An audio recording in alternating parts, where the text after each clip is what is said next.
அனைவருக்கும் வணக்கம். நம்ம daily banking and SSC point of வியூவில் 5 கொஸ்டின்ஸ் கரண்ட் அஃபேர்ஸ்லேருந்து பார்க்குறோம். ஸோ இன்றைக்கி என்ன கொஸ்டின்ஸ் இருக்குது அப்படிங்கிறத பார்ப்போம். First one, what do you mean by zero dose children அப்படின்னு சொல்லி கேட்டிருக்காங்க. ஸோ ஜீரோ டோஸ் சில்ட்ரன் அப்படின்னா என்ன அப்படின்னு சொல்லி பார்த்தீங்கன்னா, நமக்கு ஒரு சில குழந்தைகள் இருப்பாங்க.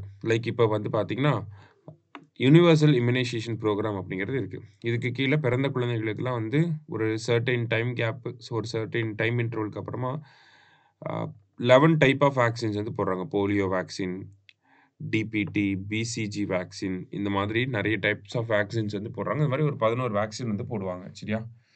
ஸோ இந்த மாதிரி எந்த ஒரு வேக்சினுமே போட்டுக்காத சில்ட்ரனை தான் நம்ம என்னன்னு சொல்கிறோம்னா ஜீரோ டோஸ் சில்ட்ரன் அப்படி சொல்கிறோம். எந்த ஒரு டோஸ் ஆஃப் வேக்சினுமே போட்டுக்காத சில்ட்ரன்ஸை என்னன்னு சொல்கிறோம்?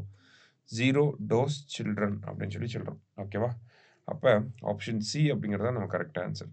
Children who have never received any routine vaccination under immunisation programmes அப்படிங்கிறது தான் நமக்கு கரெக்ட் ஆன்சர். சரியா? அடுத்தது, the international potato centre will be established in அப்படின்னு சொல்லி கேட்டிருக்காங்க. ஸோ இன்டர்நேஷ்னல் பொட்டேட்டோ சென்டருக்கான கேபினெட் அப்ரூவல் அப்படிங்கிறது 2 நாளைக்கு முன்னாடி கிடச்சிருக்கும். சரிங்களா? ஸோ கேபினெட் வந்து அப்ரூவல் கொடுத்துட்டாங்க. எங்கே வரப்போகுது அப்படின்னா ஆக்ராவில் வரப்போகுது. ஆக்ரா எங்கே இருக்குன்னா உத்தரப்பிரதேசில் இருக்குது. சரியா? ஸோ உத்தரப்பிரதேஷ் ஆக்ராவில் இன்டர்நேஷ்னல் பொட்டேட்டோ சென்டர் அப்படிங்கிறது நமக்கு வரப்போகுது. ஓகேவா? அடுத்தது, consider the following statements.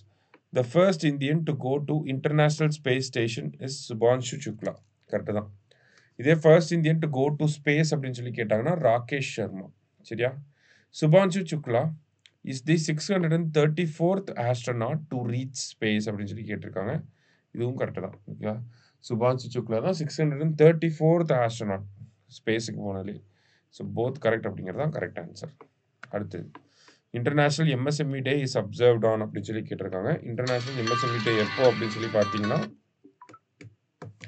International MSME day is observed on அப்படின்னு சொல்லி கேட்டிருக்காங்க. ஸோ எப்போ அப்படின்னு சொல்லி பார்த்தீங்கன்னா ஜூன் 27 தான் இன்டர்நேஷ்னல் எம்எஸ்எம்இ டே. சரியா? அடுத்தது, United Nations sustainable development solution network is publishing SDG report since which year அப்படின்னு சொல்லி கேட்டிருக்காங்க. ஸோ இந்த எஸ்டிஜி ரிப்போர்ட் அப்படிங்கிறத UN sustainable development solutions network இவங்க தான் பப்ளிஷ் பண்ணுறாங்க. ஸோ இந்த எஸ்டிஜி ரிப்போர்ட்டை பொறுத்த வரைக்கும் பார்த்தீங்கன்னா 17 கோல்ஸ் வந்து டார்கெட் பண்ணுவாங்க. அதை பேஸ் பண்ணி தான் ரேங்கிங் கொடுக்குறாங்க. இந்த 17 கோல்ஸ் எப்போ அனௌன்ஸ் பண்ணியிருப்பாங்க, எஸ்டிஜி கோல்ஸ் எப்போ அனௌன்ஸ் பண்ணியிருப்பாங்கன்னா 2015 எஸ்டிஜி கோல்ஸ் வந்து கொண்டு வந்திருப்பாங்க. அப்போ இந்த ரிப்போர்ட் எப்போ இருந்து வர ஆரம்பிச்சிருக்கும் அப்படின்னா 2016 வர ஆரம்பிச்சிருக்கும். இந்த ரிப்போர்ட்டை பொறுத்த வரைக்கும் இந்தியாவோட ரேங்க் என்னன்னா 99th ரேங்க்ல இந்தியா இருக்குது. சரிங்களா? ஃபர்ஸ்ட் டைமாக 100க்குள்ளே நம்ம வந்திருக்கோம். ஸோ 99th ரேங்க்ல இருக்கும். இன்னைக்கு 5 கொஸ்டின்ஸ் பார்த்துருக்கோம். தேங்க்யூ.